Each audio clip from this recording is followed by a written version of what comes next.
Viu que simples e fácil foi fazer essa receitinha? Até uma pessoa iniciante que não tem habilidade nenhuma na cozinha consegue fazer.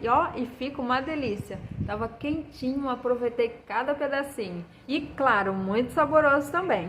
Eu espero muito que você tenha gostado dessa receitinha. Foi muito simples e fácil mesmo, vai dizer que não foi. Compartilhe essa ideia com outras pessoas. Deixe seu like, seu comentário. Não se esqueça de se inscrever aqui no canal, aproveitando os próximos vídeos e as próximas receitinhas. Te aguardo no próximo vídeo. Um jolly beijo pra você.